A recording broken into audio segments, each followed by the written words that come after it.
हाँ तो बच्चों डाउट्स क्या क्या हैं जरा बताते जाएं। गुड इवनिंग बच्चों। एक्सरसाइज 3 पार्ट 1 से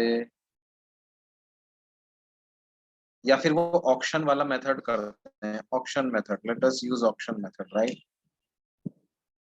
मैं बोलता जाता हूँ क्वेश्चन नंबर, आप लोग हाँ ना में जवाब देते जाएं।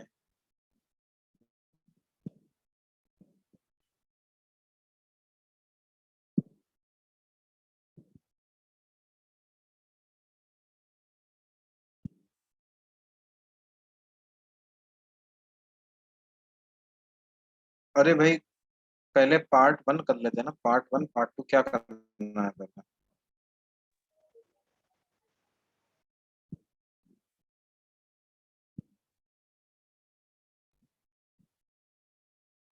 पार्ट 1 के कुछ क्वेश्चन बचे हुए हैं, कुछ क्वेश्चन डिस्कस हो गए थे, कुछ क्वेश्चन बचे हुए हैं। यस यस यस, कुछ क्वेश्चन बचे हुए हैं। तो पहले पार्ट 1 कर लेते हैं ना, जो क्वेश्चन बचे हुए वो let's finish them, let's get over with them. बोलो पार्ट 1 से क्या है, बोलो। Question number 1। अच्छा मैं बोलता जा रहा हूँ, आप लोग क्या है, रेज हैंड या यस डाउट ऐसे करके बता देना। क्वेश्चन नंबर 1 में डाउट है क्या? 2, 3, 1, यस, ओके। तो let's do question number 1। What it says is, consider a system of three charges q by 3 q by 3 minus 2 q by 3। यही वाला क्वेश्चन है ना बेटे तुम्हारी शीट में? Consider system of three charges q by 3 q by 3 minus 2 q by 3, यही वाला। Okay okay okay. तो देखो क्या है, q by 3 q by 3 minus 2 q by 3। एक सर्कल पे रखे। ओके। और x और y एक्सिस बना रखे हैं उन्होंने, बढ़िया। तो ये हो गई y एक्सिस, ये हो गई, राइट।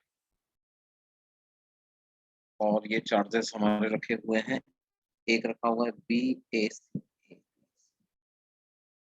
ए कौन से क्वाड्रेंट में है? ए तो है थर्ड क्वाड्रेंट में, सी है यहाँ पे, ए है उसके नजदीक में ही, और ए को बी से ज्वाइन करने वाली line is a diametrical line. A को बी से ज्वाइन करने वाली लाइन इज अ,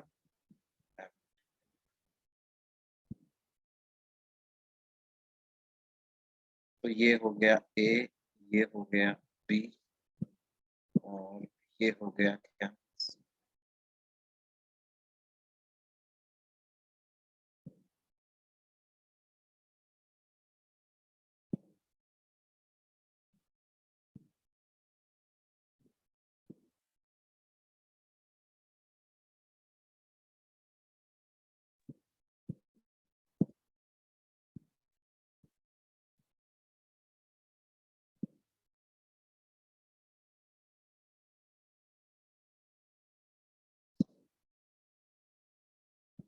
ठीक है। अब क्या हो रहा है बेटे, ए और बी पर क्यू बाई थ्री है। ए पर क्यू बाई 3, बी पर क्यू बाई 3, और सी पर क्या है, -2 Q by 3 -2 Q by. This angle is 60 degree, this is 60 degree, ये भी हमें दिया हुआ है। और radius is capital R, C A B is 60 degree, O to be the centre of the circle. Electric field at point O पता लगाना। अच्छा एक बात बताओ बच्चों, क्या ये एंगल निश्चित तौर पे 90 डिग्री होगा क्या? है ना, डायमीटर जो है वो किसी भी जगह पर 90 डिग्री है। ये 60 डिग्री है, तो ये वाला एंगल निश्चित तौर पे 30 डिग्री आ जाएगा। ठीक है। अब हमें ओ पॉइंट पर इलेक्ट्रिक फील्ड पता लगाना है। ठीक है। ए प्रोड्यूस करेगा अपने से अवे, ए प्रोड्यूस करेगा अपने से अवे, यानी ऐसा। बी प्रोड्यूस करेगा अपने से अवे यानी ऐसा। और सी प्रोड्यूस करेगा अपनी तरफ, मतलब ऐसा। अब देखो ये दोनों तो एक दूसरे को कैंसिल कर देंगे क्योंकि बराबर डिस्टेंस बराबर चार्ज कैंसिल कर देंगे। तो E एट O अगर पता लगाना है तो उसका मैग्नीट्यूड तो सिर्फ कितना आ जाएगा, K 2Q/3 divided by R, है ना। आंसर शायद एप्सिलॉन वगैरह के टर्म्स में लिखते हैं तो 2Q/3 into 4 pi epsilon naught R square. तो Q divided by 2 to the 4 6 pi epsilon naught R square. ये magnitude of electric field intensity at O आ जाए, वो इज द सेंटर।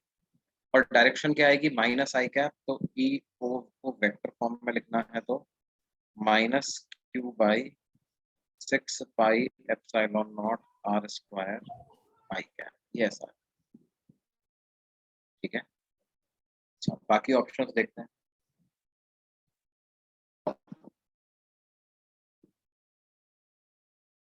तो ए ऑप्शन तो गलत हो गया।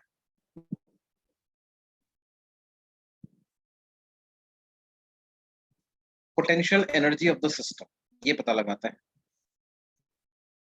पोटेंशियल एनर्जी ऑफ सिस्टम लिखेंगे तो वही वही होता है, क्या होता है?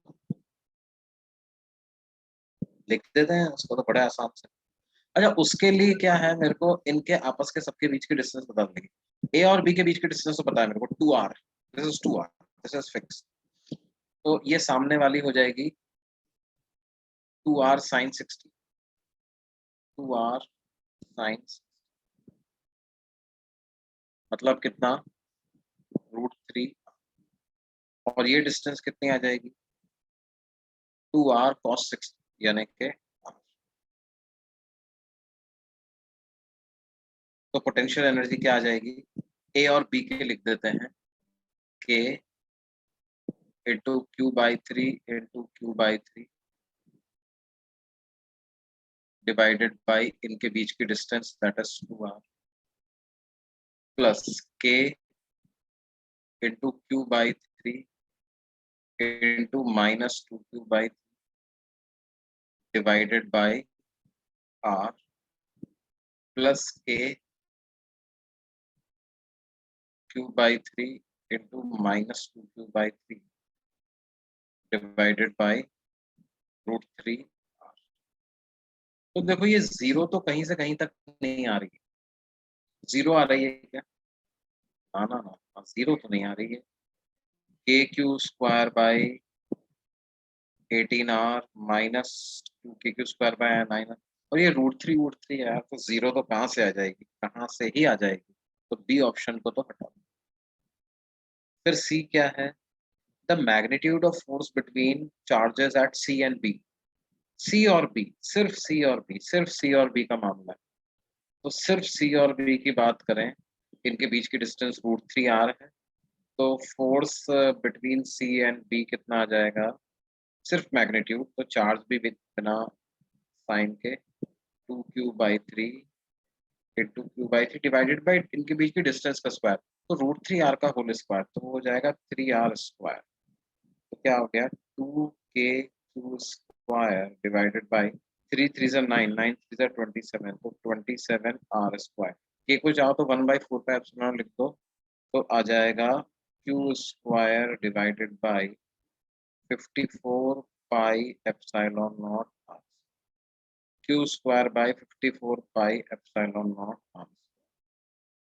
Yes, force between C and B आ जाएगा Q²/54 पाई एप्सिलॉन नॉट। तो सी ऑप्शन सही है, सी बढ़िया।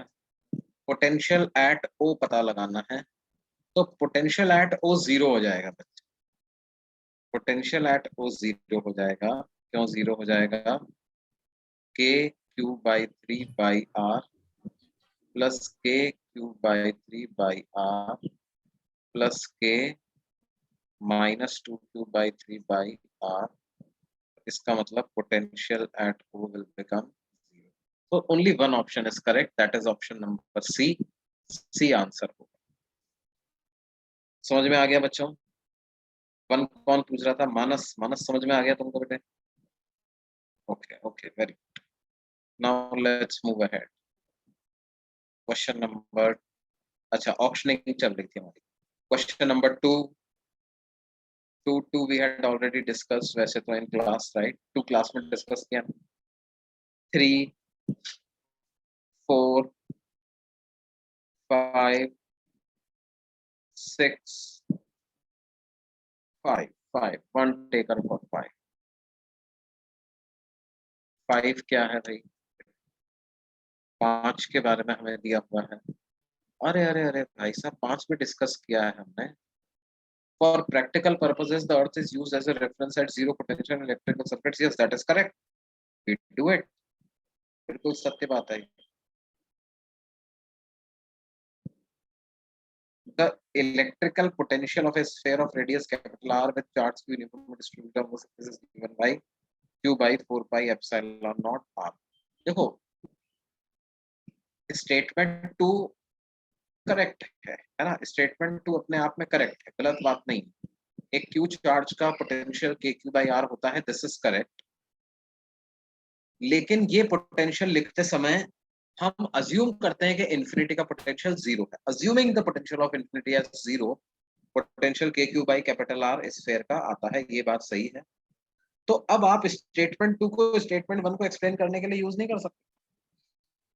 स्टेटमेंट टू के हिसाब से आप कहोगे क्योंकि पोटेंशियल के क्यू बाई कैपिटल आर होता है और कैपिटल आर को इन्फिनिटी रख दें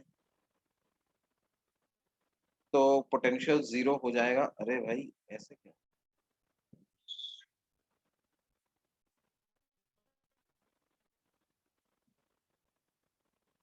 ये बात सही है। तो इसका जो सही लॉजिक है वो क्या है? सही लॉजिक इसका ये है, सही लॉजिक इसका ये है कि earth is a conductor and all the points of a conductor are at same potential, right? Let's say you are sitting somewhere here in India and there is some point on the earth very close to you, and if you start walking from here, you start walking from here, you start walking from here, बहुत दूर चलेगा अर्थ की surface के अलावा, तो वो बहुत दूर वाले पॉइंट का पोटेंशियल क्या है? जीरो। वो तो उधर, क्योंकि यही तो हमने माना है, यही तो हमारा अजम्पशन होता है। और क्योंकि अर्थ कंडक्टर है तो बहुत दूर का पोटेंशियल लिखो या अपने पास का लिखो, जीरो ही आएगा। इसीलिए अर्थ के पोटेंशियल को क्या मान लिया जाता है बच्चों? जीरो मान लिया जाता है। 5 के बाद 6, 7, 8,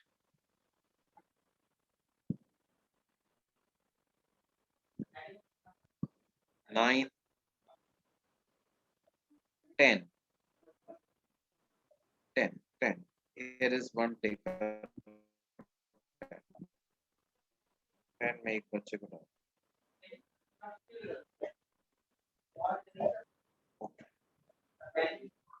देखो बच्चों क्या है। अच्छा 9 में भी डाउट, 7 में भी डाउट। ओके ओके ओके, बता देते हैं। पहले मैं 10 बता रहा हूँ, ठीक है? उसके बाद ये दोनों पे आता हूँ। What is 10? 10 क्या कहता है? Few electric field lines for a two charge Q1 and Q2 fixed at two different points on the x-axis are shown in figure. These lines suggest that. देखो बेटे,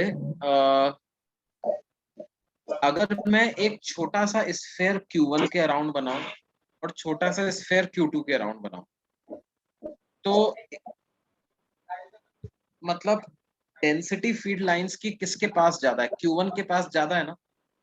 तो Q1 के पास इंटेंसिटी ऑफ इलेक्ट्रिक फील्ड ज्यादा है and we are moving equal distances, तो इसका मतलब Q1 का चार्ज Q2 से ज्यादा होना चाहिए। वैसे भी एक प्रॉपर्टी मैंने लिखाई थी कि number of field lines originating और terminating from a charge is directly proportional to the magnitude of the charge. So lines originating from, ये किसी का माइक ऑन है क्या?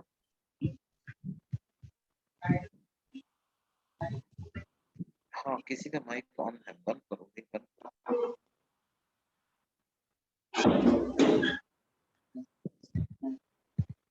कोई माइक ऑन करके क्रिकेट की कमेंट्री सुन रहा है? हाँ, अरे भाई माइक बंद करके सुनो, तुम सुन लो, कोई बात नहीं, माइक मत सुनो, बंद कर दो, पढ़ाई पे ध्यान दो।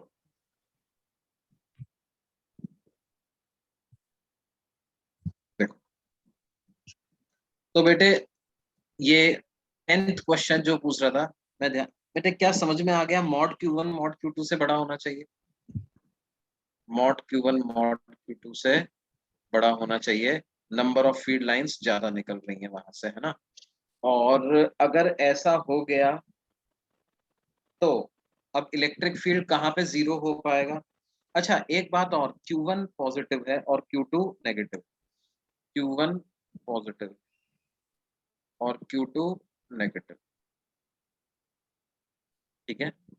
ये रहा Q1, ये रहा Q2, Q1 का मैग्नीट्यूड ज्यादा है, Q2 का मैग्नीट्यूड कम है, Q2 नेगेटिव। अब बताओ बच्चों, इलेक्ट्रिक फील्ड कहाँ जीरो हो सकता है? क्या इस रीजन में इलेक्ट्रिक फील्ड जीरो हो सकता है? Q1 अपने से अवे प्रोड्यूस करेगा, Q2 अपनी तरफ प्रोड्यूस करेगा, लेकिन क्या है, एक तो Q1 का मैग्नीट्यूड ज्यादा, ऊपर से इस रीजन वाले जितने भी पॉइंट्स होंगे उनकी डिस्टेंस Q1 से कम होगी in comparison to their distances from Q2। तो इसका मतलब क्या है, यहाँ पर जीरो नहीं हो पाएगा, डायरेक्शन अपोजिट है लेकिन मैग्नीट्यूड बराबर नहीं हो पाएंगे। क्या Q2 के राइट में हो पाएगा क्या? हाँ, Q2 का चार्ज छोटा है लेकिन डिस्टेंस कम है, तो ये कहीं ना कहीं पर Q1 के इलेक्ट्रिक फील्ड को बैलेंस कर सकता है। तो E can be zero to the right of Q2, E cannot be zero to the left of Q1. So at a finite distance to the left of Q1 the electric field is zero. No, no, no, that cannot be the case. At a finite distance to the right of Q2 the electric field is zero. Yes, yes, ये होगा, बिल्कुल होगा।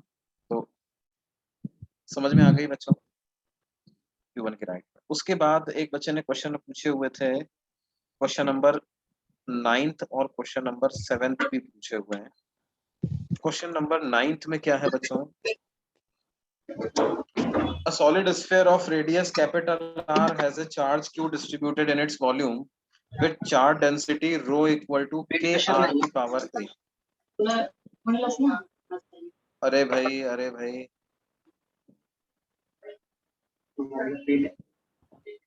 where K and A are constants and R is the radius from the center, if electric field is at R equal to R by 2 is 1 by I'll have to mute everyone अभी, देखो तो सभी सबको mute कर रहा हूँ मैं थोड़ी देर के लिए, ठीक है? Anyways, we have an option of chat. A chat box is open.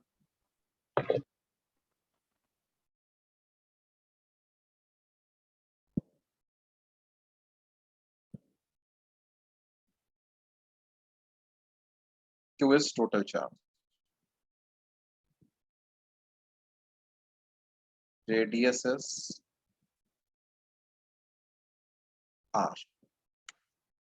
तो हमें E at R equal to capital R निकालना है और E at R equal to R by 2 निकालना है, और हमें दिया हुआ है कि E at R equal to R by 2 is 1 by 8 times R equal to R by 2 पर जो E है, this is E at R equal to capital R का 1 by 8। तो P at R equal to R by 2 पे कितना आ जाएगा? ये आ जाएगा K Q from 0 to R by 2 divided by R by 2 का होल स्क्वायर।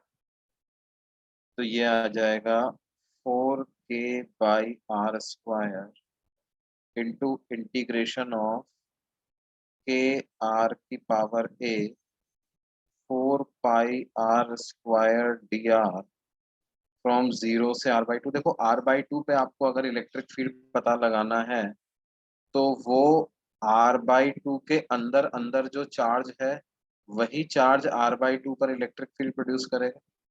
और R by 2 के अंदर अंदर चार्ज कैसे निकाला? डेंसिटी को 4 pi R square D R से मल्टीप्लाई कर दिया, 0 से R by 2 तक इंटीग्रेट कर, राइट? और R equal to capital R पर अगर इलेक्ट्रिक फील्ड आपको पता लगाना है तो वो कैसे पता लगाएंगे? वो लिख देंगे के total Q by capital are का स्क्वायर, तो के बाई कैपिटल आर का स्क्वायर बाहर आ जाएगा। टोटल क्यू निकालने के लिए के आर की पावर ए 4 पाई r² dr, और इसको इंटीग्रेट करेंगे 0 से कैपिटल आर। तो ये हमारे पास आ जाएगा, ये के बाई आर स्क्वायर से ये वाला के बाई आर स्क्वायर कैंसिल, ये वाला के से ये वाला के कैंसिल, 4 पाई से 4 पाई कैंसिल। आर की पावर ए प्लस 2, तो इसका इंटीग्रेशन हो जाएगा आर की power A plus 3 divided by A plus 3। 0 से कैपिटल आर करोगे तो यहाँ पे कैपिटल आर आ जाएगा, और ये 1/8 तो आ ही रहा।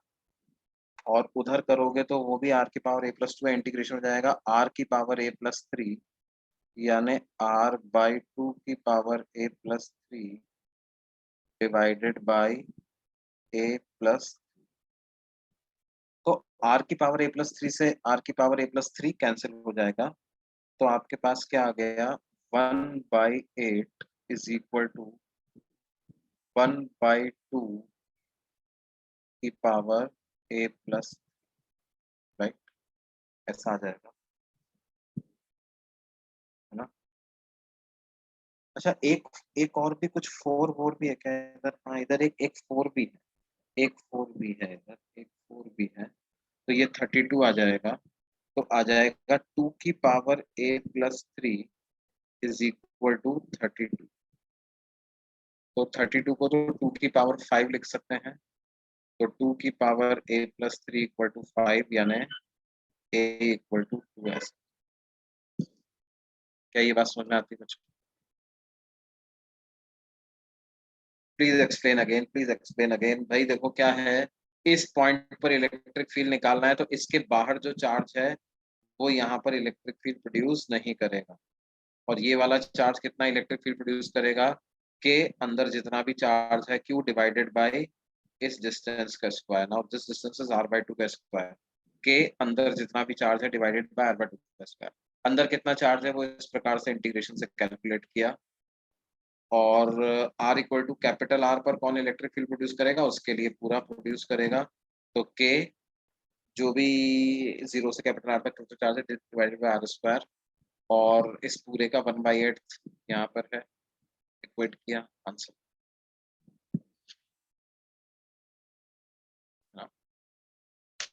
एक स्फेयर के अंदर इलेक्ट्रिक फील्ड जब हम लिखते हैं, तो उस स्फेयर के अंदर अंदर जितना चार्ज है सिर्फ वही इलेक्ट्रिक फील्ड प्रोड्यूस करता है।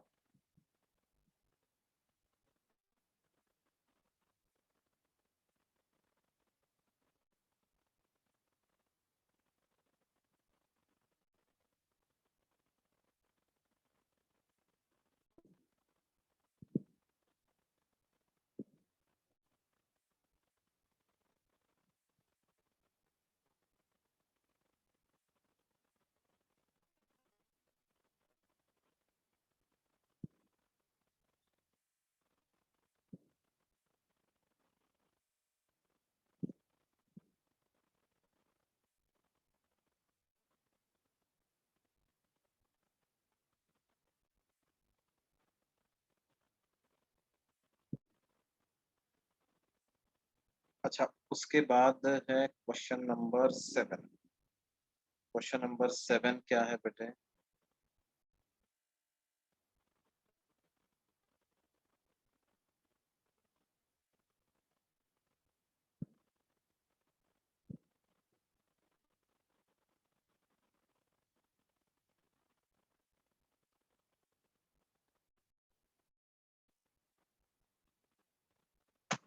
क्वेश्चन नंबर 7 में हमको कहा गया है, three concentric metallic shells of radius r2 r3 are given charge q1 q2 q3 respectively.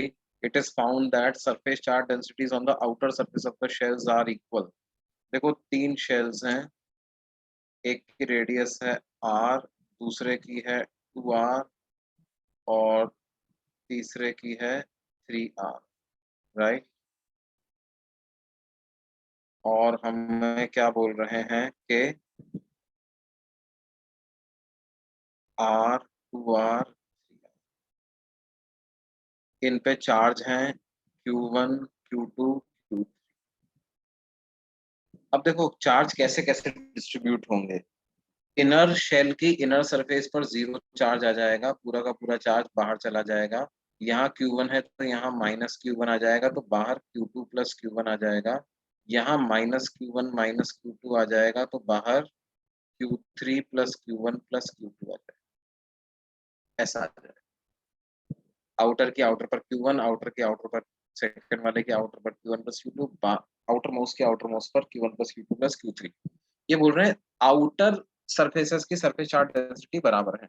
तो पहले वाले की आउटर सरफेस का सरफेस चार्ज डेंसिटी है Q1/4πr²। ये किसके बराबर है? Q1 + Q2 divided by 4π into 2r का होल स्क्वायर। और ये किसके बराबर है? Q1 + Q2 + Q3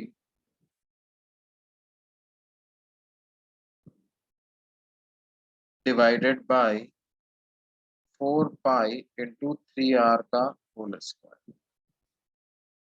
तो देखो क्या है, ये कैंसिल हो जाएगा, r² से r² कैंसिल हो जाएगा।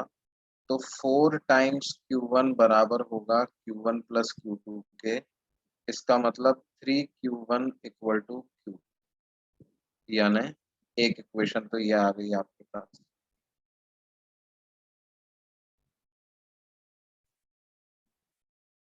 और दूसरी हम क्या करें, Q1 + Q2, ये 4π से 4π यहाँ भी कैंसिल होगा, Q1 + Q2 अपॉन 4, ये बराबर हो जाएगा Q1 + Q2 + Q3 divided by 9 के। ठीक है, Q1 + Q2 को 4Q रख दो आप, दोनों 4Q1 रख सकते हो दोनों जगह पर। तो Q1 + Q2 को यहाँ से रखते हैं 4Q1, तो 4Q1 upon 4 is equal to 4Q1 + Q3 upon 9। तो आ जाएगा 9Q1 is equal to 4Q1 + Q3, यानी 5Q1 = है ना। अब आपको रेशियो निकालना है Q1:Q2:Q3 का। तो Q1 को तो एज इट इज रखा रहने दो, Q2 कितना है 3Q1 और Q3 कितना है 5Q1। तो इनका रेशियो आ जाएगा 1:3:5।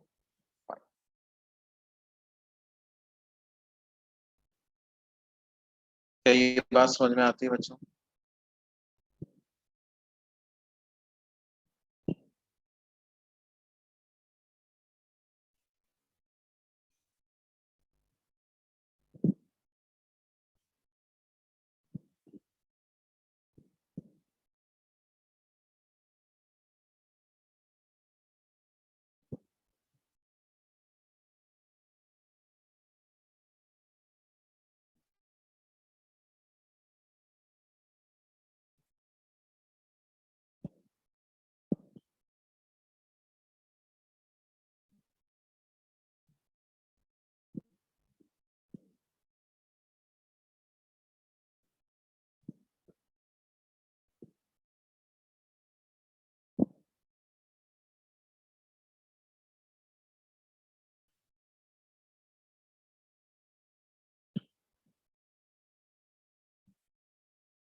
क्या ये बात क्लियर है सबको?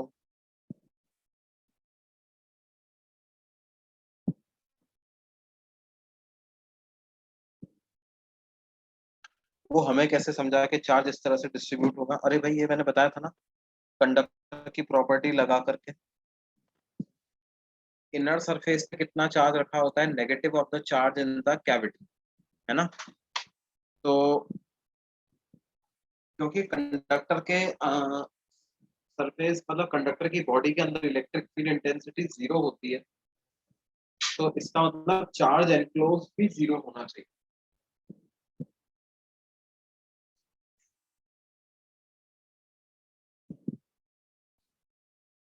ठीक है, चार्ज एनक्लोज भी 0 होना चाहिए। ओके बच्चों, तो 10th तक हमारा हो गया था, अब आगे चलते हैं 11th। 12, 13, 14,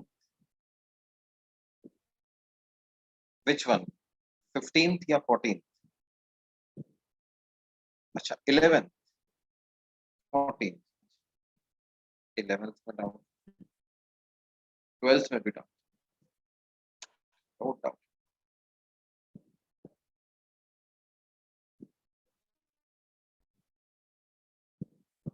देखो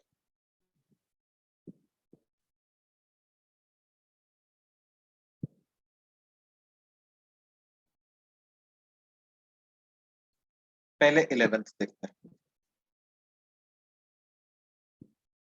देखो 11th में क्या बोल रहे हैं, हमें एक ऐसा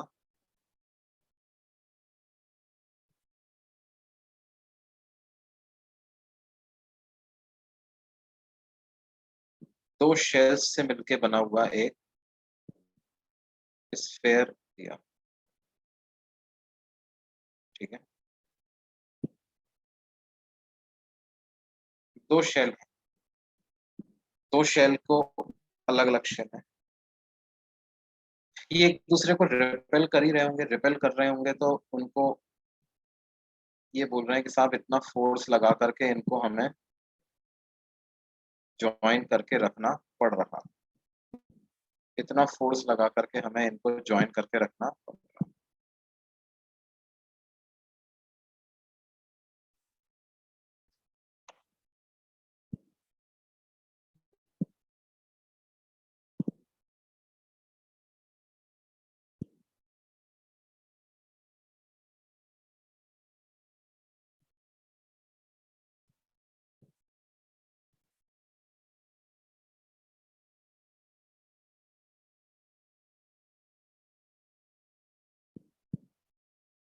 अब देखो बेसिकली बात क्या है, हमने इलेक्ट्रिक प्रेशर का फॉर्मूला पढ़ा था। इलेक्ट्रिक प्रेशर क्या होता है, फोर्स पर यूनिट एरिया, वो होता है sigma square by 2 epsilon not.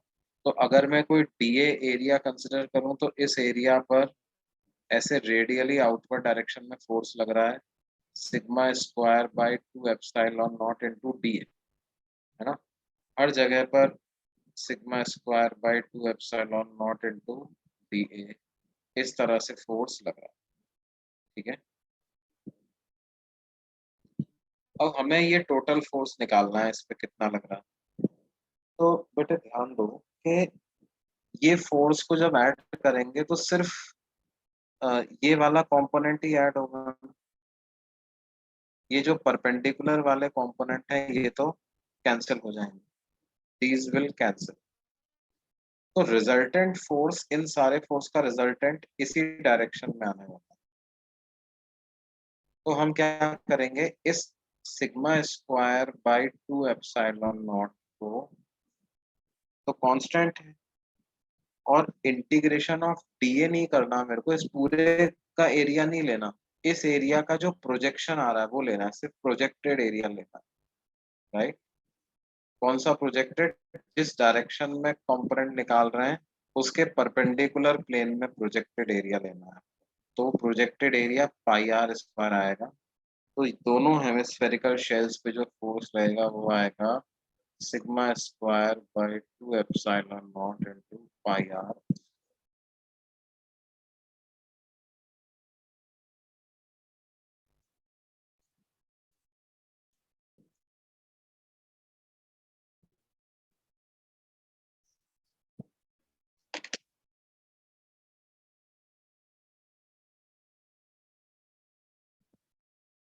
क्या ये बात समझ में आ रही है बच्चों?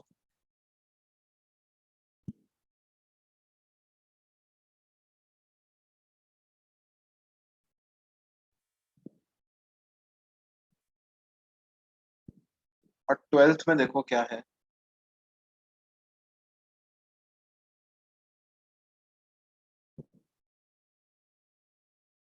अच्छा 11th दोबारा समझाएं। बेटे देखो क्या है भाई, आपको क्या करना होगा, ये वाला एंगल लेकर के sigma square by 2 epsilon naught into D A cos theta का इंटीग्रेशन करना होगा ना। अब sigma square by 2 epsilon not तो कांस्टेंट है, तो ये आएगा integral of D A cos theta. Now what is integral of D A cos?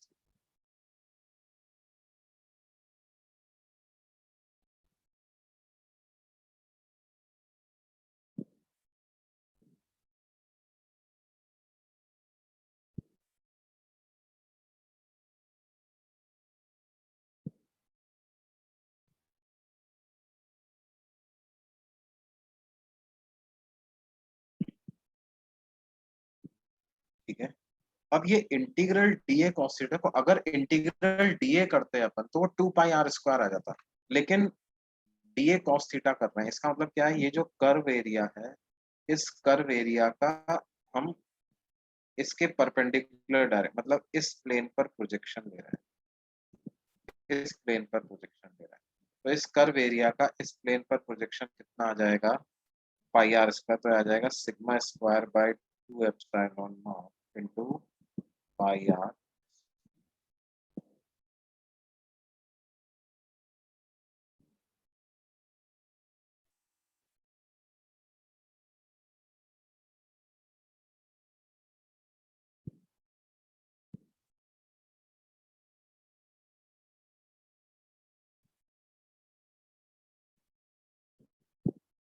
क्या ये बात समझ में आई बच्चों?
अच्छा बेटे, इसके बाद कौन सा क्वेश्चन है, question number 12।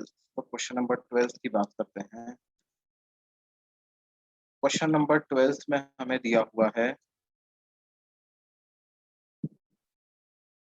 a tiny spherical drop carrying a net charge q is balanced in still air with vertical uniform electric field of strength इतना 81 pi by 7 into 10 की power 5। E is equal to 81 pi by 7 into 10 raised to the power 5 volt पर metre.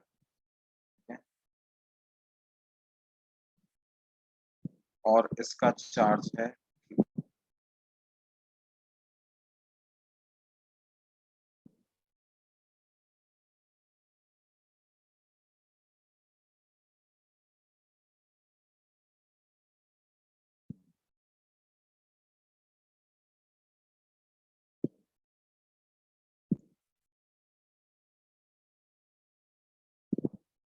तो इस पर force भी ऊपर लग रहा होगा क्यू ई के बराबर, और ये फोर्स से क्या है, एम जी बैलेंस, है ना। तो क्यू ई को एम जी के बराबर कर देते हैं, है ना। अब चार्ज हमें पता हुआ दिया हुआ नहीं है, इलेक्ट्रिक फील्ड हालांकि दिया हुआ है, तो 81 पाई बाई 7 इंटू 10 की पावर 5। इक्वल टू इसका मास। मास कैसे लिखेंगे, जो भी ऑयल की डेंसिटी होती है into 4/3 pi R cube into G. Density of oil हमें दी हुई है क्या, बिल्कुल दी हुई है, 900 kilogram per metre cube density of oil दी हुई है। तो वो वैल्यू पुट कर देंगे, तो Q into 81/7 into 10⁵ equal to 900 kilogram per metre cube into 4/3 into R cube into G. ये ऐसा आ रहा है, ये 10 है, ये 1 2 है, तो यहाँ पर 10 की पावर 2 आ जाएगा, और ये 9 9 81, ठीक है। तो हमारे पास क्या वैल्यू आ जाएगी, 27 divided by 28, 27 divided by 28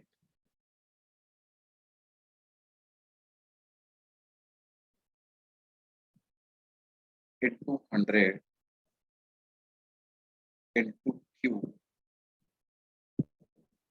is equal to R Q.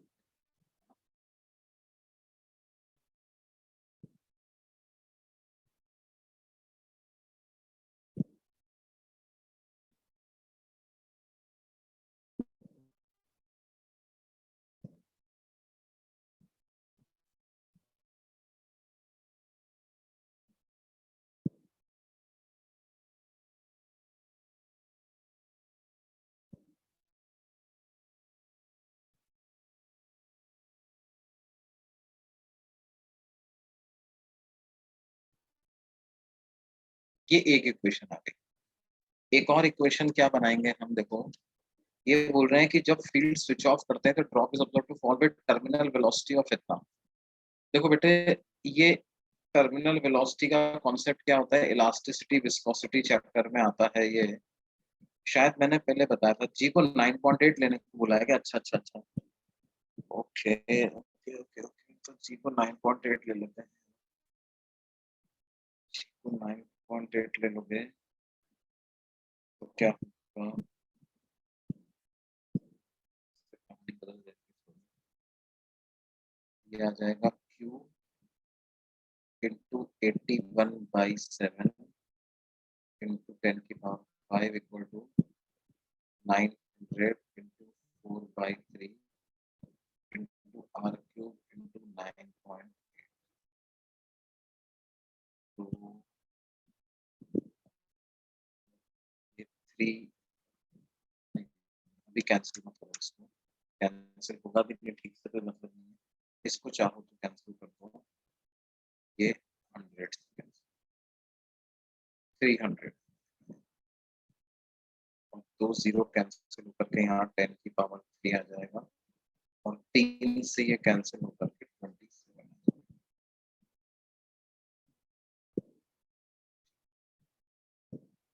तो आर क्यूब की वैल्यू आ जाएगी Q into 27 into 10⁻³ Q into 27 into 10⁻³ divided by 28 into 9. R cube की वैल्यू आ जाएगी Q into 27 into 10⁻³ upon 28 into 9.8। ये एक इक्वेशन है। अब देखो, जब इलेक्ट्रिक फील्ड अपन स्विच ऑफ कर देंगे तो उस पर दो ही फोर्स लगेंगे, एक तो mg, और एक जो एयर रेजिस्टेंस का जो फोर्स होता है उसको विस्कस फोर्स भी नाम देते हैं। और विस्कस फोर्स का मैग्नीट्यूड का फॉर्मूला होता है 6π∗RV। ये होता है, ठीक है, इतना होता है, ये इसको मान लेना है आपको। इलास्टिसिटी विस्कोसिटी में एक छोटा सा पार्ट है, स्टोक्स लॉ का आता है, स्टोक्स लॉ बोलता है कि भाई आर रेडियस का स्फीयर है, बी स्पीड से चल रहा है, तो 6 पाई ईटा आर बी के बराबर का विस्कस फोर्स इस पे लगेगा। तो हम क्या करते हैं, और टर्मिनल वेलोसिटी आ गई है, मतलब कांस्टेंट वेलोसिटी आ गई। कांस्टेंट वेलोसिटी आ गई मतलब ये विस्कस फोर्स इतना हो गया है कि mg के बराबर लग रहा है, अब वेलोसिटी को और नहीं बढ़ने देता। तो 6 pi eta are into terminal velocity को mg के बराबर लिख सकते हैं आप, ठीक है,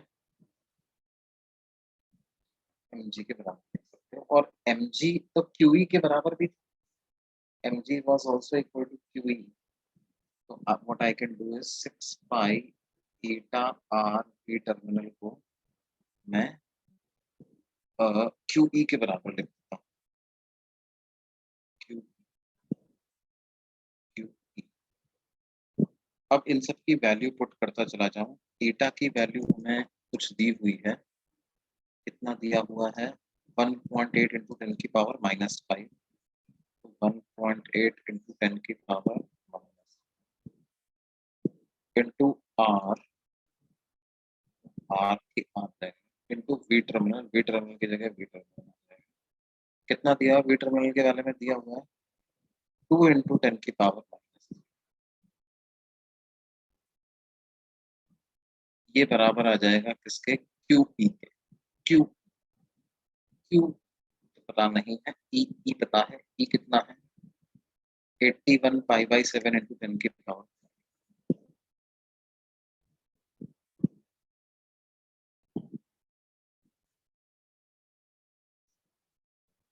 ठीक है।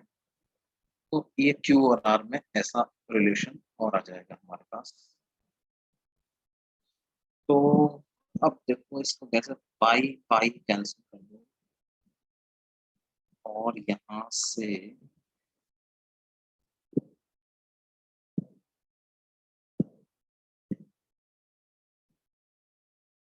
3 से अगर मैं कैंसिल करूं तो ये 27 आ जाएगा, और ये 3 2 6 आ जाएगा, है ना। तो क्यू को हम आर के टर्म्स में लिख पाएंगे 10 की पावर -5, 10 की पावर -3, और ये 10 की पावर 5 नीचे जाएगा तो 10 की पावर -13, तो ये आ गया, ठीक है। और इधर आ जाएगा 2 इंटू 1.8, 3.6 इंटू 2 7.2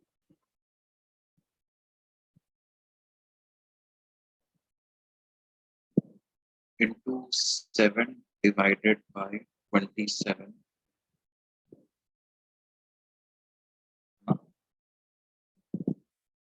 इंटू आर, ये बराबर आ जाएगा। तो क्योंकि ये वैल्यू पुट करते हैं अपन ले जा करके यहाँ पर सीधा सीधा, तो आर क्यूब बराबर आ जाएगा 7.2 इंटू 7 इंटू 10 की power -13 divided by 27 into R, और यहाँ लिखा हुआ है 27 इंटू 10 की पावर 3 डिवाइडेड बाई 28 इंटू 9.8। तो ये 27 से 27 कैंसिल हो जाएगा, 7 4 27 आ जाएगा, और 4 को इससे कैंसिल करो तो 4 एकम 4, 4 अट्ठे 32 ऐसा, ठीक है।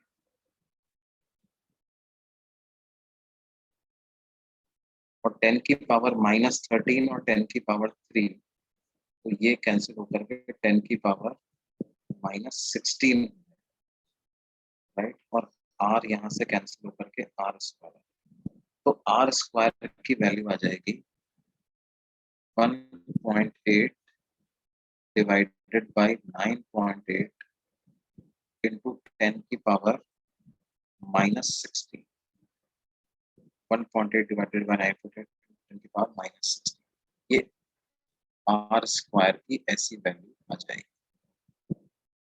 अब क्या है, आर कितना आ गया, √18/96 इंटू 10 की पावर -8। हमसे पूछ क्या रहे हैं भैया, चार्ज पूछ रहे हैं। तो आर की वैल्यू यहाँ पुट करो, अब पता लगाओ ना, बहुत बड़ी।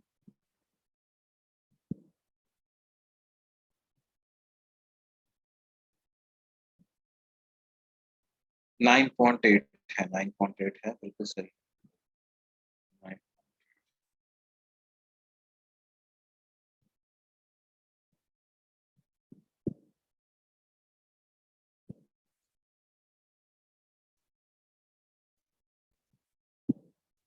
अब इसको वापस सब्स्टिट्यूट कर, बहुत गंदी कैलकुलेशन वाला सवाल है, बहुत ही वाहियात। हाँ, छोड़ो, और बोलो, और क्या डाउट है बच्चों? ये हो गया हमारा। आर परफेक्ट आता है क्या? अच्छा, कैसे? मैंने कुछ गलती किया है क्या?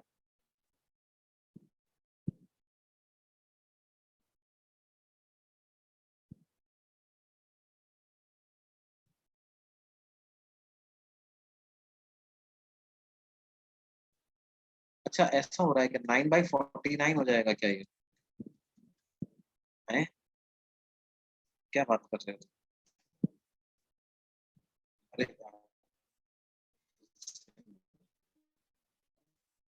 यस, यस, 9/49 आ जाएगा, यस।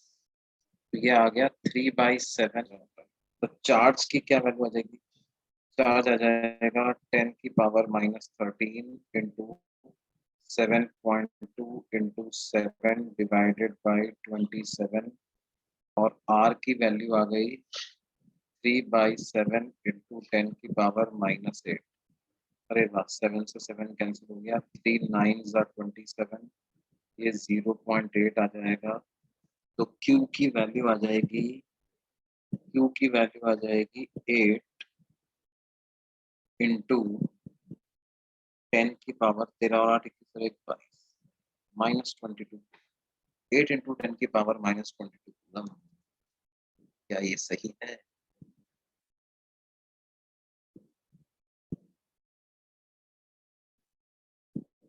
10⁻⁻19।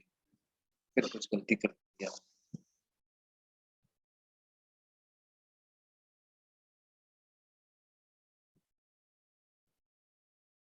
अरे वो -19 ही होगा यार, मैंने कुछ गलत कर दिया।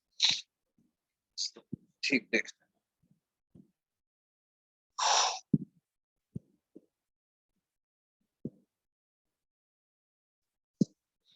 ठीक है बच्चों, ये आए तो मैं ऐसा होगा, ये आए। और बोलो, उसके बाद और क्या डाउट है? 12th के बाद 13, 14, 15, 16, 15, 15 में डाउट है, और 16 में भी डाउट है। क्या है? अच्छा बेटे देखो, जो ये इलेक्ट्रिक फील्ड है, electric field is constant, right? E vector is constant. इसका मतलब जो फोर्स लगेगा Q E vector, that is also constant, right?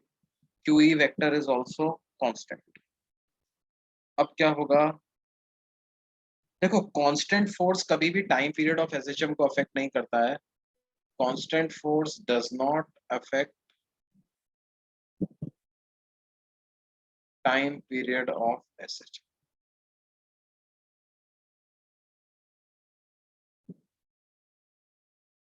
It does not affect time period of SHM. तो टाइम पीरियड कितना आ जाएगा? 2 pi under root m by, time period हो जाएगा 2 pi under root m by. ठीक है। हाँ, लेकिन कांस्टेंट फोर्स की वजह से क्या होता है? Mean position gets shifted. देखो, अगर ये फोर्स नहीं होता तो जब स्प्रिंग नेचुरल लेंथ पे होती, तब जाकर के इस पर नेट फोर्स 0 होता। लेकिन इस फोर्स के आने की वजह से क्या है? नेचुरल लेंथ पे नेट फोर्स 0 नहीं होगा, है ना? थोड़ा किस तरह की स्टेट में होगी स्प्रिंग? क्योंकि ये फोर्स राइट में लगा रहा है तो स्प्रिंग को फोर्स लेफ्ट में चाहिए, तो इलोंगेटेड स्टेट में होता है ना। तो आंसर इसका क्या आ जाएगा, ऑफ सेम फ्रीक्वेंसी में shifted mean position, A option is correct answer.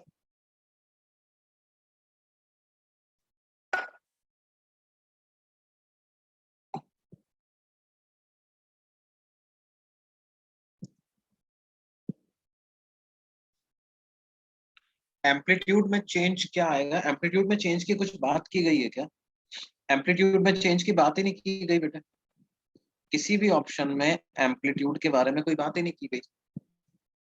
तुम अलग से पूछना चाहते हो, just asking. Okay, so basically it depends के हमने किस इंस्टेंट पे इलेक्ट्रिक फील्ड को स्विच ऑन किया, है ना।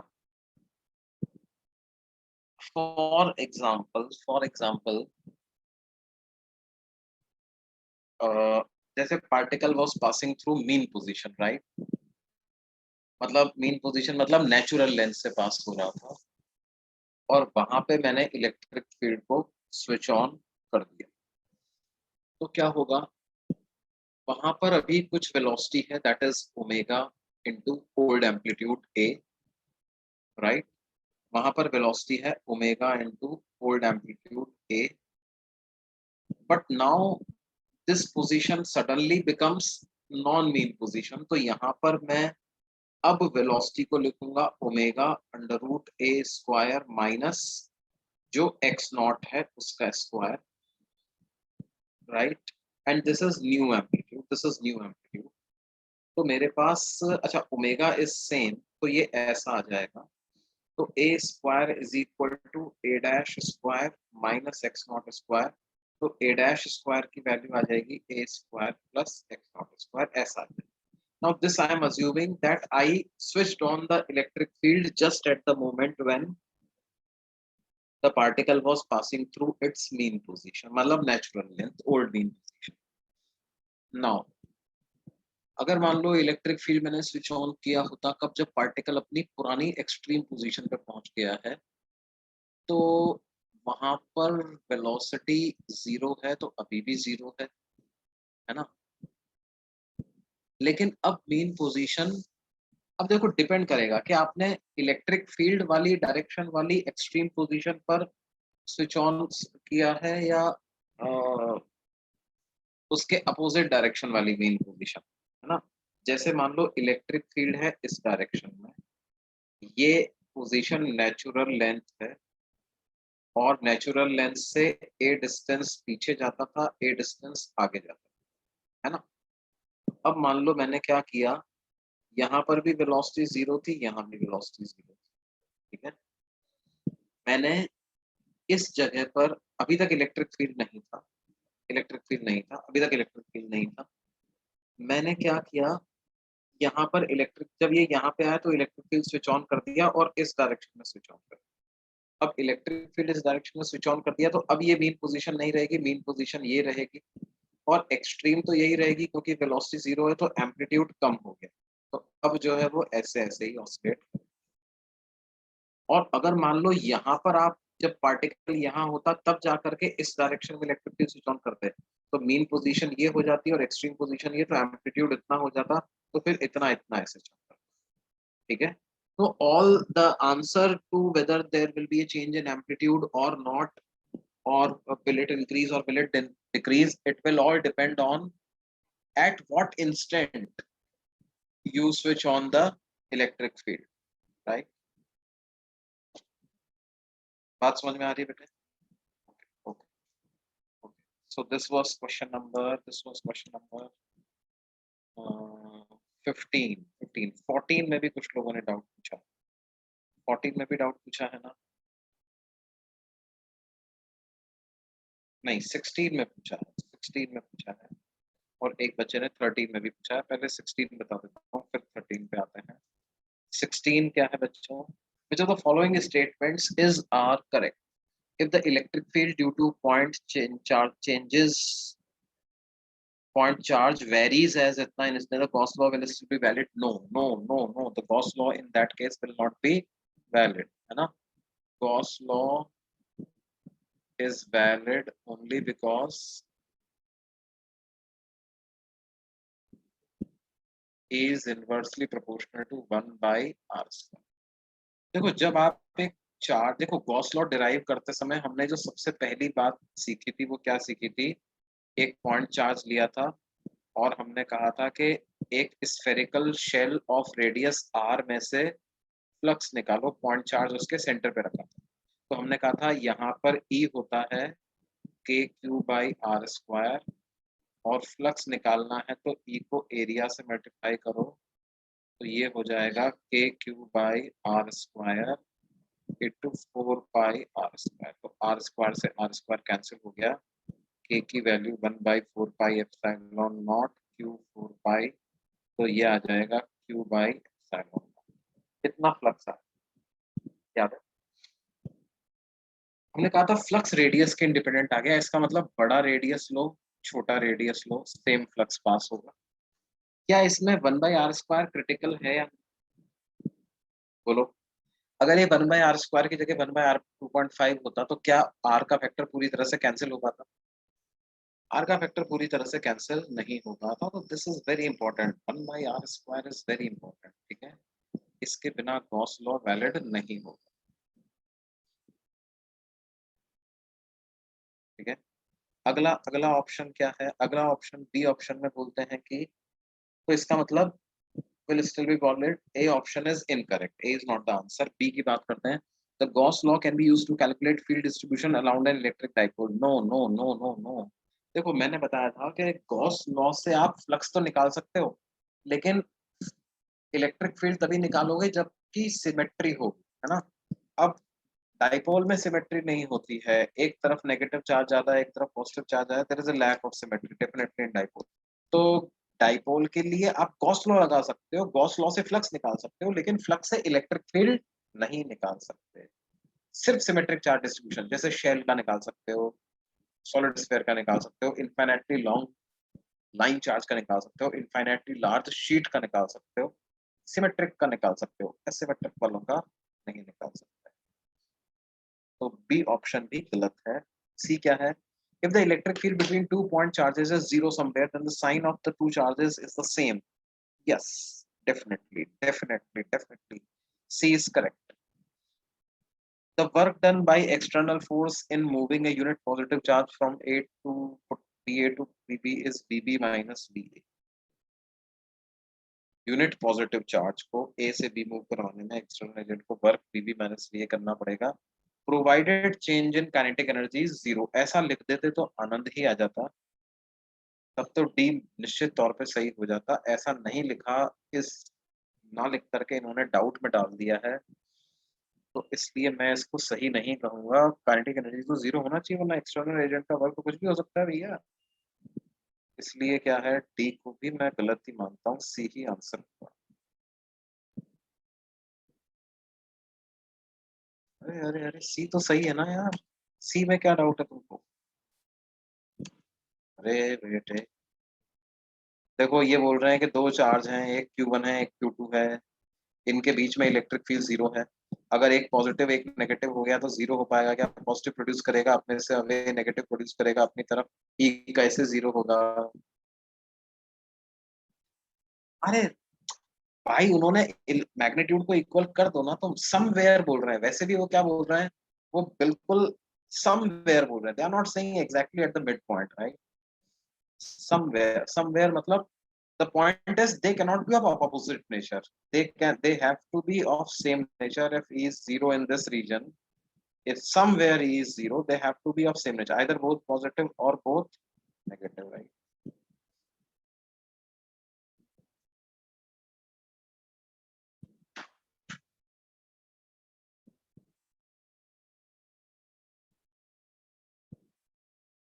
ठीक है, 16 हो गया। उसके पहले 13 में भी एक बच्चा डाउट पूछ रहा था, बेटे देखो इलेक्ट्रिक फील्ड किस डायरेक्शन में है? आई कैप डायरेक्शन में है, आई कैप डायरेक्शन में इलेक्ट्रिक फील्ड है। तो आ, ये जो हमें डायग्राम दिया हुआ है उसके अनुसार अगर आप देखोगे तो इधर I cap direction, x y,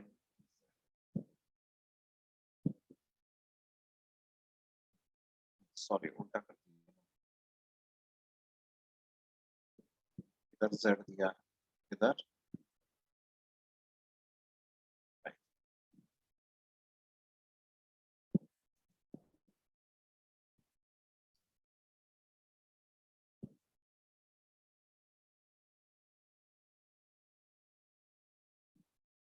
flux through the shaded area हमको पता लगाना है। शेडेड एरिया कुछ इस प्रकार का दिया हुआ है, कैसा दिया हुआ है,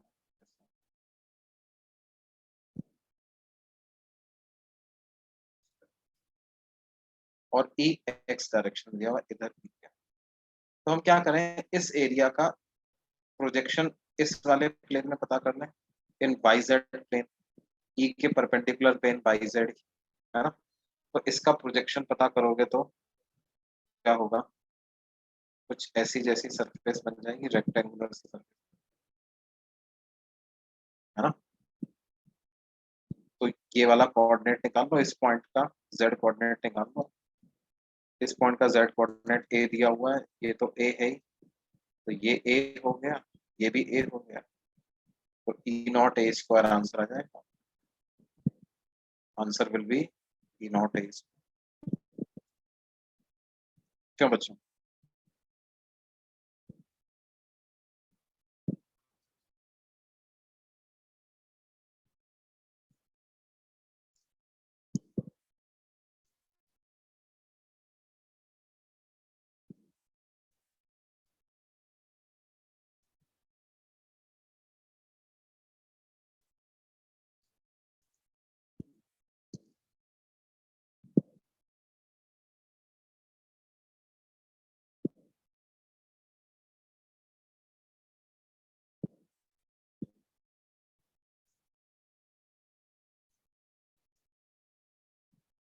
ये बात समझ में आई बच्चों?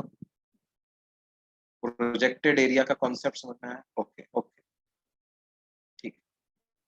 अब ये हो गया, 16 तक हो गया, 17, 18, 19, 20, 21, 22, 20, 20 में डाउट, देखो क्या है, 20, 20, 20।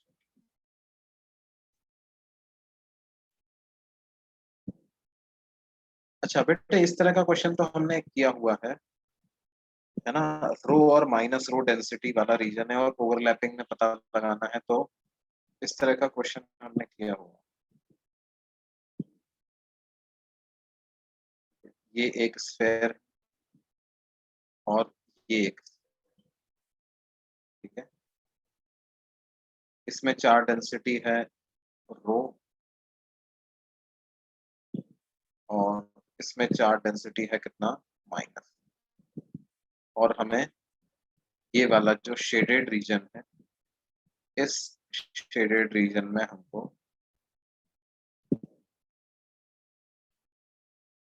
किसी पॉइंट पर, किसी पॉइंट पर इंटेंसिटी पता लगाना। देखो, ये ऐसा करें कि सेंटर के कोऑर्डिनेट्स को C1 C2 मान लो, तो क्या है, ये C1 P वेक्टर हो गया, ये C2 P वेक्टर। तो हमारे पास आ जाएगा क्या, E at point P is equal to E at P due to density rho plus E at P due to density minus। तो E at P की value rho की वजह से क्या हो जाएगी, rho into C1 P vector divided by 3 epsilon naught plus minus rho into C2 P vector divided by 3 epsilon. तो ये रो बाई 3 एप्सिलॉन नॉट आ जाएगा। C1 P vector minus C2 P vector. C1 P vector minus C2 P vector करोगे तो कौन सा vector आ जाएगा? देखो, क्या वो C1 C2 वेक्टर आ जाएगा कि नहीं आ जाएगा? Because look at this triangle, C1 C2 vector plus C2 P vector, ये बराबर है C1 P वेक्टर। यानी कि C1 C2 वेक्टर किसके बराबर आ जाएगा? C1 P vector minus C2 P vector. तो वो by 3 epsilon naught into C1 C2 vector के बराबर का इंटेंसिटी एट P आ जाएगा। मतलब यूनिफॉर्म इलेक्ट्रिक फील्ड होगा, इस डायरेक्शन में होगा, हर पॉइंट पर समान मैग्नीट्यूड का होगा इस रीजन, और C1 C2 की लाइन के पैरेलल डायरेक्शन में। ठीक है, इलेक्ट्रोस्टैटिक फील्ड इज जीरो, गलत है। इलेक्ट्रोस्टैटिक पोटेंशियल इज कांस्टेंट, नहीं, पोटेंशियल क्यों कांस्टेंट होगा? इलेक्ट्रिक फील्ड है। Electrostatic field is constant in magnitude, yes. Electric field has same direction, yes. C और डी आंसर इसके होता है। समझ में आई बात बेटे?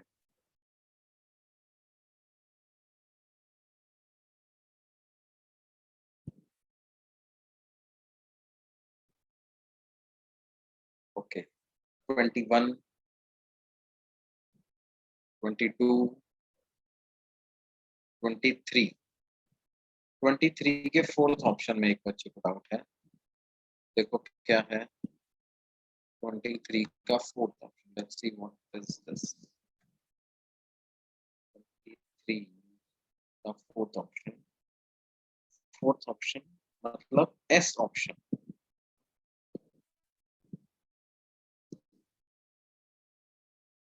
देखो लिस्ट 1 में कोई चार्ज कॉन्फ़िगरेशन दी हुई है, लिस्ट 2 में क्या दिया हुआ है?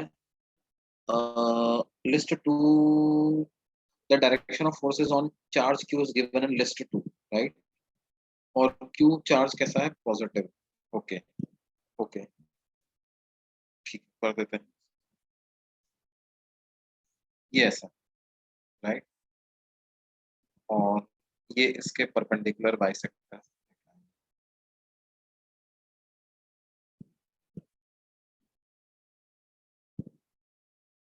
यहाँ पे रखा हुआ है क्या?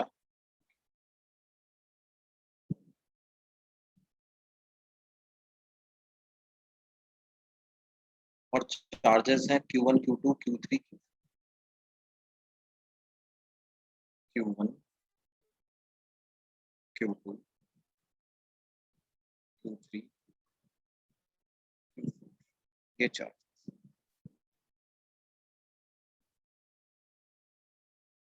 और Q पे है 0, B पे रखा हुआ -2A, 0, -A, 0, ये है 1, 0, और Q4 है 2A, अब एस ऑप्शन में क्या बोल रहे हैं? Q1 Q3 पॉजिटिव है, सेम मैग्नीट्यूड के हैं, सेम मैग्नीट्यूड के हैं। Q1 और Q3 पॉजिटिव है, Q2 और Q4 नेगेटिव। ये पॉजिटिव, ये पॉजिटिव, और ये नेगेटिव, और ये भी नेगेटिव, है ना? तो देखो बेटे, इन दोनों की वजह से एक साथ निकाल लो पहले आप। ठीक है, तो ये दोनों बराबर मैग्नीट्यूड का प्रोड्यूस करेंगे, नेगेटिव वाला प्रोड्यूस करेगा अपनी तरफ, राइट? और ये पॉजिटिव वाला प्रोड्यूस करेगा अपने से अवे। ठीक है, तो इन दोनों का मिला करके क्या इधर इलेक्ट्रिक फील्ड आ जाएगा? उसी तरह से जब आप Q1 की वजह से निकालोगे तो Q1 प्रोड्यूस करेगा अपने से अवे, यानी एस,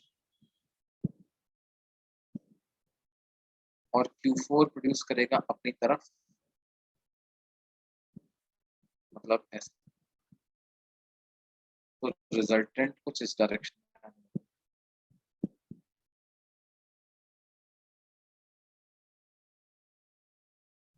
ठीक है,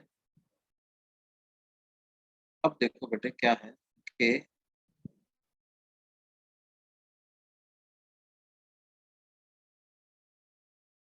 ये दोनों पास में, राइट? तो इनका ई ज्यादा होगा, तो इनका रिजल्टेंट का भी ई ज्यादा होगा, और इसका रिजल्टेंट का ई कम होना चाहिए, तो ये ज्यादा होना चाहिए ना, यही ज्यादा होना।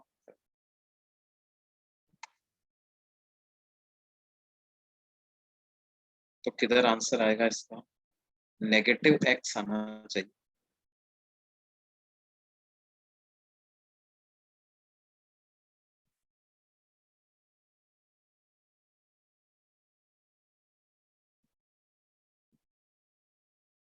एस का टू ऑप्शन। अच्छा वैसे देखो, एस का टू भी आ सकता है, एस का वन भी आ सकता है ना, एस का टू भी आ सकता है, एस का वन भी आ सकता है। तो फिर आप पी वाले से जज कर लो इसको क्या रहेगा। ठीक है, सब पॉजिटिव रहेंगे तो पॉजिटिव वाई आएगा, तो पी में तो थ्री आना चाहिए। ठीक है,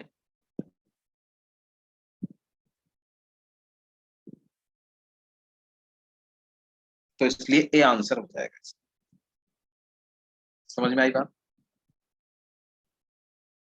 हाँ वही मैं बोल रहा हूँ, देखो एस का वन भी आ सकता है, एस का टू भी आ सकता है, एस का वन भी आ सकता है, एस का टू भी आ सकता है, राइट? क्योंकि ये cos थीटा वाला फैक्टर भी आएगा, तो यू आर करेक्ट, एस का वन भी आ सकता है, एस का टू भी आ सकता है, बट अब एस का वन और एस के टू ऑप्शन में सिर्फ दो ही ऑप्शन है, ए और बी, तो सी और डी को तो रिजेक्ट कर दो। अब ए में पी में थ्री मैच किया हुआ है, और बी में पी में फोर मैच किया हुआ है। अब पी में अगर सारे पॉजिटिव है तो डायरेक्शन तो प्लस जे आएगी, तो प्लस जे मतलब पी में तो फोर मैच करना चाहिए, प्लस जे तो पी में थ्री मैच करना चाहिए, तो यानी ए ऑप्शन ही आंसर इसका हो। समझ में आई बात? एस का एस का वन कैसे आ सकता है? क्यों नहीं आ सकता यार? अजीब आदमी हो तुम, वन क्यों नहीं आ सकता? वन में क्या दिक्कत है? अरे यार कॉस थीटा का फैक्टर भी तो आएगा। भाई देखो क्या है, ये ई है, ये ई, ठीक है, ये ई डैश है, ये ई डैश, माना कि ई ई डैश से बड़ा है, लेकिन ये भी तो आएगा, ये इधर कितना आएगा, इधर टू ही कॉस थीटा आएगा, और ये थीटा टू तो इधर आएगा two E dash cos theta. E E dash से बड़ा है, लेकिन cos theta one cos theta two से छोटा है, तो we can not be sure कि उधर लेफ्ट में ज्यादा आएगा कि राइट में ज्यादा आएगा, राइट? और ए और बी में कोई रिलेशन दिया नहीं हुआ है हमें कि कॉस थीटा की वैल्यू निकाल पाऊं मैं, राइट? इस वजह से ये बात।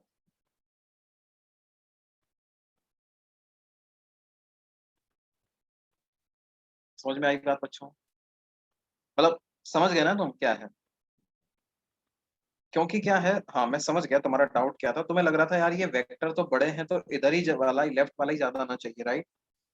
लेकिन क्या है, वेक्टर तो ये बड़ा है, लेकिन कॉस भी तो बड़ा, थीटा बड़ा होने से कॉस थीटा छोटा हो गया ना, तो इसलिए क्या है, लेफ्ट में भी आ सकता था, राइट में भी आ सकता, तो फॉर एस आप वन और टू में फाइनलाइज नहीं कर पाओगे कि वन ही होगा या टू ही होगा, कोई भी हो सकता है, जीरो भी हो सकता है, राइट? तो ये हो गया 23, 24, 25, 26, 27, 27। देखो बच्चों 27 में क्या डाउट है?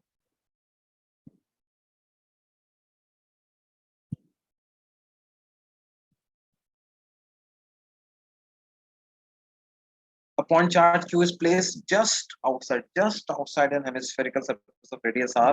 देखो बाहर रखा हुआ है तो क्या होगा, हेमिस्फेरिकल सरफेस, और अगर मैं यहाँ पर ये क्लोज बना देता इसको, मतलब ये ढक्कन भी बंद कर देता, डिस्क भी बना देता, तो फ्लक्स जीरो हो जाता, मतलब flux through disc plus flux through hemisphere is zero, that is definitely there. Now flux through disc का क्या फॉर्मूला होता है? q by 2 epsilon naught 1 minus x, x here is r, upon under root of R square plus R square plus flux through hemisphere, this must be equal to 0. So flux through hemisphere will come out to be minus q by 2 epsilon naught into 1 minus 1 by,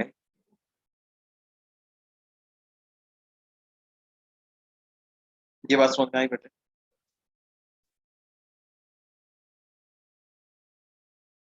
तो क्या बोल रहे हैं, the flux through the curve surface and the flat surface is q by epsilon naught. No no, flux through curve and flat मिला करके तो 0 होगा. The component of electric field normal to the flat surface is constant over the surface. The component of electric field normal to the flat surface is constant over the surface. Is it? Is it? Is it? ऐसा है क्या? हाँ, देखना पड़ेगा यार, देखना पड़ेगा. मतलब यहाँ से आप x डिस्टेंस पे चले जाओ तो ये इलेक्ट्रिक फील्ड प्रोड्यूस करेगा k cube by r square plus x square, और नॉर्मल टू द सरफेस लेना है, मतलब इस एंगल का कॉस लेना है. तो यानी cos थीटा is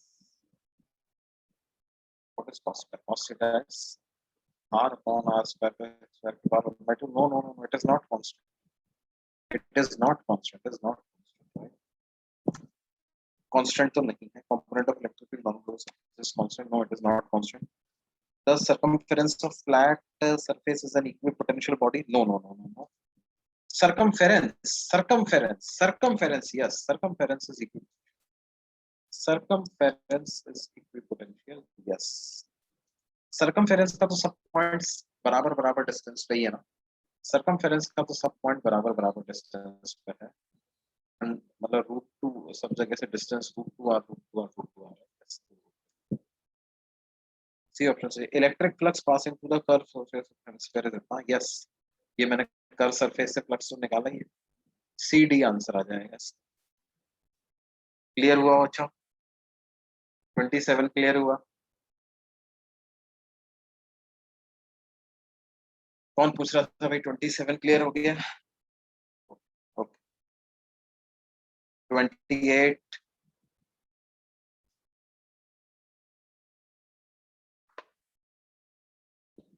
29,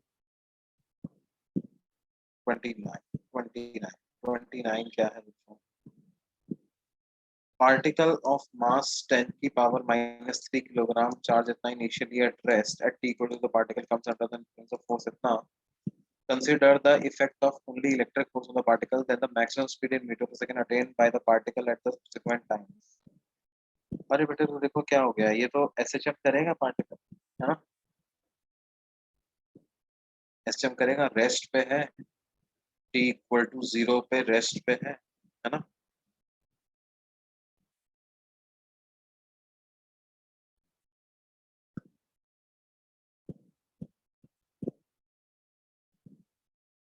तो आप क्या करो, खैर अगर ऐसा नहीं भी करना चाहते हो, मतलब ऐसे आराम आराम से कर लो इसको. E बराबर दिया हुआ है किसके, E naught sine omega T I cap, ऐसा दिया. E नॉट ओमेगा की वैल्यू दी हुई है, चार्ज दिया हुआ है. तो देखो इस पार्टिकल का फोर्स आ जाएगा Q E naught sine omega T I cap. Acceleration आ जाएगा Q E naught by m sine omega T I cap. इस एक्सेलरेशन को dv बाई dt लिखते हैं. तो ये बराबर आ जाएगा Q E naught by m sine omega T.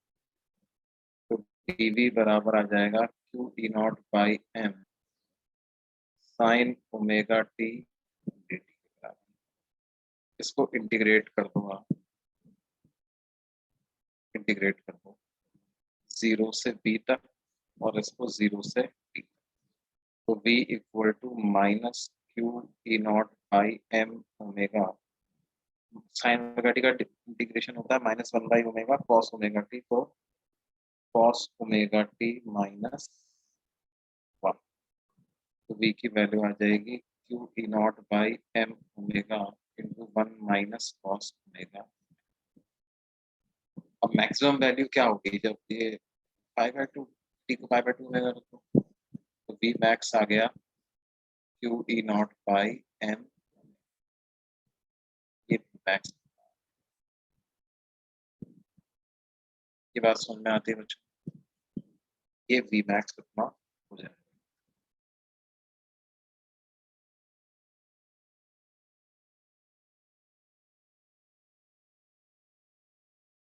फिर 30,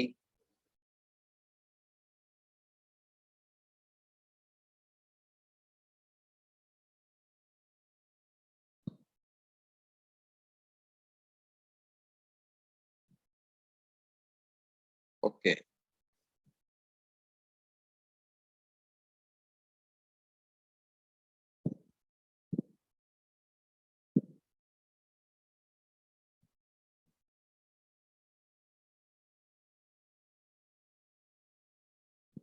हाँ सॉरी, टू, यहाँ पे टू आएगा, two, two q e naught by m omega, yes yes you are correct, बिल्कुल सही, बिल्कुल।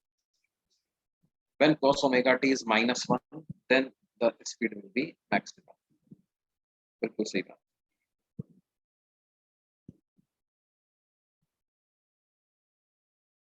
Yes yes, you are perfect.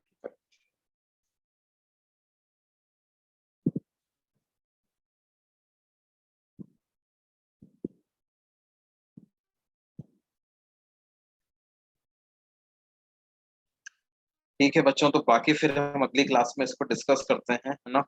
आज के लिए यही रोकते हैं। अब हमारा बस एक्सरसाइज का पार्ट ही बचता है।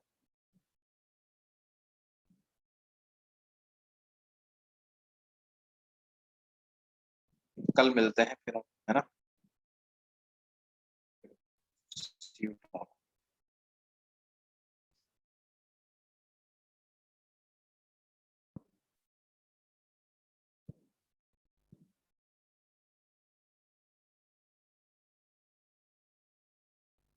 ये टेस्ट, हाँ बिल्कुल रख लेंगे बेटे, पेपर डिस्कशन के लिए एक लेक्चर रख लेंगे, है ना? After test we will keep a lecture for paper discussion, but लेकिन आप लोग क्या है, सोल्यूशन वगैरह उसके देख के आओ, ताकि क्या है, ज्यादा समय ना लगे हमको, ठीक है? मेंस का टॉपिक, ये टेस्ट एडवांस का है क्या? ये एडवांस का टेस्ट है या मेंस का है, कल वाला आप लोगों का? Advance advance advance, okay. So advance है तो नहीं आना चाहिए, that is what I can say. लेकिन आ जाए तो कोई बात नहीं यार, ऑप्टिकल इंस्ट्रूमेंट्स तो आता है ना आप लोगों को, आना तो नहीं चाहिए कायदे से। अगर आईआईटी में एडवांस का टेस्ट होता है तो नहीं आएगा, नहीं आएगा, इस बारे में आप निश्चिंत रहें, नहीं आएगा।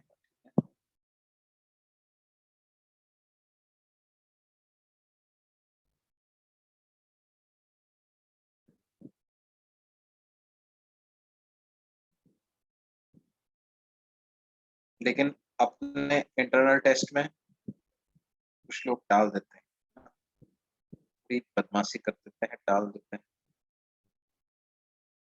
तो